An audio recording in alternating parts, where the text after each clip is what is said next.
Hello there, hope you are doing fine. Welcome to poem prose, जहाँ आज हम John Keats की sonnet bright star को समझेंगे लाइन बाय लाइन हिंदी में। इस पोएम को हमें अच्छे से समझना है तो मैंने इस वीडियो को कुछ पार्ट्स में डिवाइड किया है, जैसे बैकग्राउंड और publication, structure, line by line explanation Hindi में और थीम्स। सबसे पहले इस पोएम के बैकग्राउंड और पब्लिकेशन के बारे में जानते हैं। ब्राइट स्टार को bright star if I were as steadfast as thou art ऐसे करके भी उसका नाम बोल दिया जाता है कई बुक्स में। इसे 1818 या फिर 1819 में लिखा गया था। ऐसा माना जाता है कि कीट्स ने इसे अपनी प्रेमिका फैनी या फ्रांसिस ब्राउन के लिए लिखा था और ये पोएम इसीलिए एक लव सोनेट भी कहलाती है। कीट्स ने इस पोएम को शायद फैनी के उनकी ज़िंदगी में आने से पहले लिख लिया था, लेकिन फैनी के लिए उन्होंने फिर से इसको रिवाइज़ किया था। इस पोएम का फाइनल वर्जन जो था वो poetical works of William Shakespeare नाम की एक किताब थी, उसमें विलियम शेक्सपियर के वर्क्स थे। तो इसे अ लवर्स कंप्लेंट जो कि शेक्सपियर की पोएम है उसके साइड वाले पेज पर, उसके अपोजिट जो पेज होता है उस पर लिखा हुआ देखा गया था। इसको ऑफिशियली पब्लिश 1838 में करवाया गया, जो कि कीट्स के मौत के कई साल बाद था। इसका publication the Plymouth and Davenport weekly journal में हुआ था। पोएम के स्ट्रक्चर के बारे में बात कर लेते हैं। ये पोएम एक लव सोनेट है। सोनेट यानी 14 लाइंस की एक पोएम, और ज़्यादा स्पेसिफिकली बात करें तो ये एक शेक्सपियरियन सोनेट है। इसमें 3 क्वार्ट्रेन्स हैं, यानी 12 लाइंस वो हो गई, 4 लाइंस के 3 स्टैंजास, प्लस एक लास्ट कपलेट भी है, यानी 2 लाइंस जो कि राइमिंग है। इसकी राइम स्कीम है AB, CD, EF और GG। स्टैंजा वाइज भी ऊपर राइम स्कीम लिखती चलूँगी। पोएम में मोस्टली इयैम्बिक पेंटामीटर का यूज़ है। जान लेते हैं कि ये पोएम है किस बारे में। ये पोएम ब्राइट स्टार कहलाती है, और ब्राइट स्टार का मतलब होता है स्काई का पोल स्टार, जिसको हम कहते हैं। पोल स्टार एक ऐसे पॉइंट पे सिचुएटेड होता है जहाँ से अर्थ की एक्सिस पास होती है। इससे उसकी पोजीशन कभी भी बदलती नहीं है।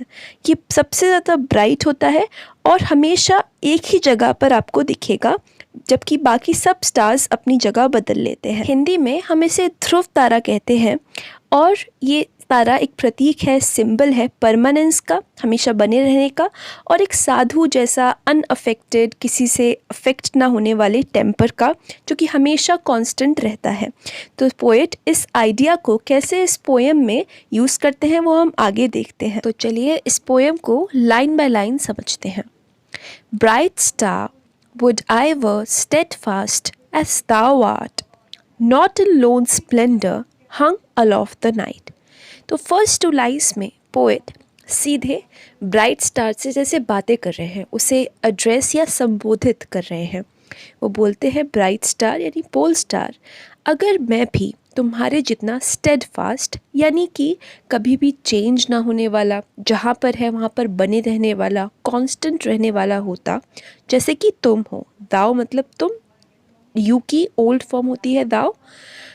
Not in lone splendour hung aloft the night. Second line में पोइट कहते हैं कि तुम्हारे जैसा होता तो, लेकिन इस सेंस में नहीं कि हमेशा रात में अकेले अकेले ऐसे चमकते हुए टंगा रहूं। स्प्लेंडर मतलब बहुत चमकना, चमक होना, तो वो मेरा मतलब नहीं है। मैं होना तो चाहता हूँ तुम्हारे जैसा, लेकिन ऐसे नहीं कि अकेले अकेले रात में टंगा रहूं। And watching with eternal lids apart like nature's patient sleepless eremite।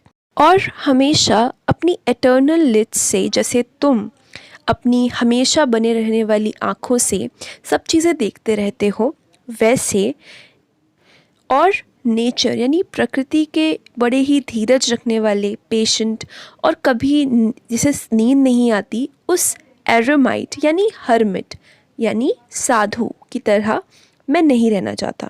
तो इन 4 लाइंस में हम क्लियर करते हैं कि हमने क्या पढ़ा। पोइट ये तो चाहते हैं कि वो ब्राइट स्टार जैसे बने और स्टेडफास्ट बने, कभी भी चेंज ना हो, लेकिन फिर वो बताते हैं कि उनका मतलब ये नहीं है, क्या नहीं है, कि हमेशा वो अकेले अकेले आसमान में टंगे रहें उसकी तरह, और हमेशा देखते रहें अपनी एटर्नल, अपनी हमेशा बने रहने वाली आँखों से, और इसकी तरह जैसे एक प्रकृति में एक साधु होता है जिसको कभी नींद नहीं आती और हमेशा धीरज रखे रहता है, तो पोएट ब्राइट स्टार की ये जो क्वालिटीज़ हैं इनको नहीं चाहता, लेकिन उसकी तरह अनचेंजिंग और कांस्टेंट होना चाहता है। पर पोएट ने बताया कि वो देखना नहीं चाहता, और नेक्स्ट लाइंस में वो बताएंगे कि वो क्या क्या नहीं देखना चाहते ब्राइट स्टार की तरह। The moving waters at their priestlike task of pure ablution round earth's human शोज। तो पोएट कहते हैं कि वो मूविंग वाटर्स यानी कि अर्थ पर कितनी वाटर बॉडीज़ हैं, कितनी सारी रिवर्स, ओशियन, सीज़, तो इन सब को नहीं देखना चाहते। जब वो क्या कर रही हो, उनकी प्रीस्ट लाइक टास्क, प्रीस्ट कौन होता है? पादरी, यानी कि जो चर्च में जिसे फादर हम कहते हैं, वो जो होते हैं उनके जैसा टास्क है उस वाटर का पोएट के हिसाब से। कैसे? अब देखिए, प्रीस्ट जो होता है चर्च में, पादरी, तो आपने देखा होगा ये कई रिलीजन्स में होता है वाला कि शुद्ध पानी छिड़का जाता है लोगों के ऊपर उन्हें शुद्धि करने के लिए, तो उस चीज़ को एब्ल्यूशन कहते हैं। तो ये वाटर बॉडीज़ को वो प्रीस्ट लाइक उनके एक्ट से कंपेयर करते हैं एब्ल्यूशन के। और क्योंकि अर्थ के शोर्स, जो अर्थ के किनारे होते हैं, लैंड के किनारे होते हैं जिसे शोर्स कहते हैं, उसके अराउंड वाटर रहता है, तो पोएट कहते हैं कि ये वाटर बॉडीज़ का एक पादरी जैसा टास्क है जब वो इन सब किनारों को ऐसे शुद्धि करते रहते हैं अपने वाटर से। तो ये सब पोएट नहीं देखना चाहते। और gazing on the new soft fallen mask of snow upon the mountains and the moors, या फिर गेजिंग यानी घूरना, किसको?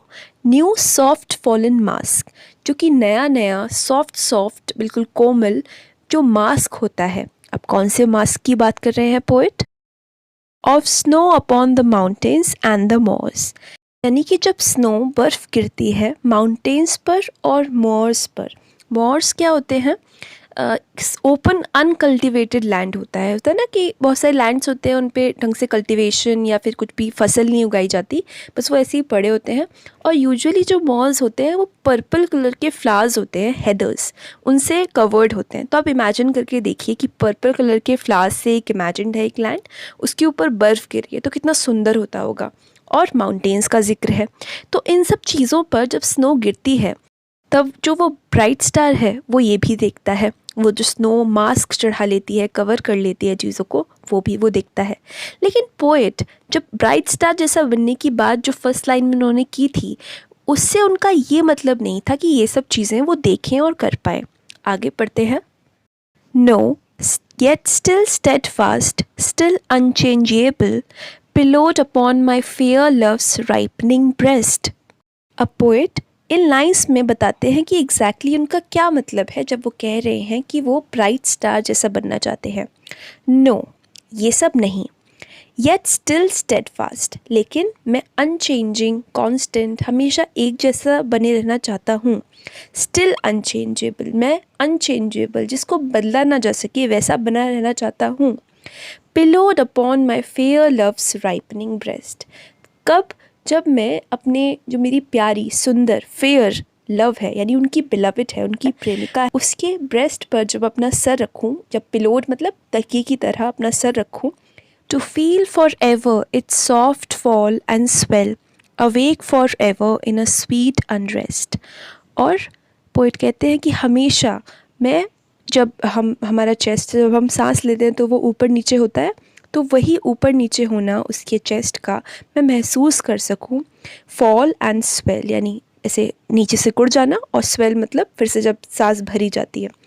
Awake for ever in a sweet unrest, और मैं हमेशा हमेशा जगा रहूं एक स्वीट, एक बड़े ही प्यारे से अनरेस्ट में, यानी जब हम प्रेम में, प्यार में होते हैं तब एक अच्छी सी बेचैनी होती है ना लोगों को, उसी बेचैनी में अपनी प्रेमिका के पास उसके ब्रेस्ट पर सर रखकर हमेशा मैं इसी स्टेट में रहूं। तो जहाँ पोल स्टार एक इतना बड़ा, इतनी बड़ी चीज़ है, इतना बड़ा फिनोमिनन है, तो और वो इतनी सारी चीज़ें दुनिया की देखता है, लेकिन पोएट को केवल उसकी वो स्टेडफास्ट वाली क्वालिटी चाहिए। और किस लिए चाहिए? ताकि वो अपनी प्रेमिका से हमेशा नज़दीक रहे और हमेशा उसके प्यार में बने रहें। लास्ट 2 लाइन्स पढ़ते हैं सोनेट की। Still, still to hear her tender taken breath, and so live ever, or else swoon to death। Poet कहते हैं कि हमेशा चीज़ें ऐसी ही बनी रहें ताकि मैं उसकी जो सॉफ्ट टेंडर ब्रेथ है, यानी सांस लेती है जब उनकी प्रेमिका उसे सुन पाए, और हमेशा चीज़ें ऐसे ही बनी रहें, ऐसे ही कांस्टेंट स्टेडफास्ट बनी रहें, तभी यही जीना है, वरना मुझे मरना ज़्यादा अच्छा लगेगा। इस पोएम के कुछ इम्पॉर्टेंट थीम्स को डिस्कस कर लेते हैं। पहला थीम है इस पोएम का स्टेडीनेस, क्योंकि पहली ही लाइन में वो ब्राइट स्टार से उसके जितना स्टेडी होना मांगते हैं।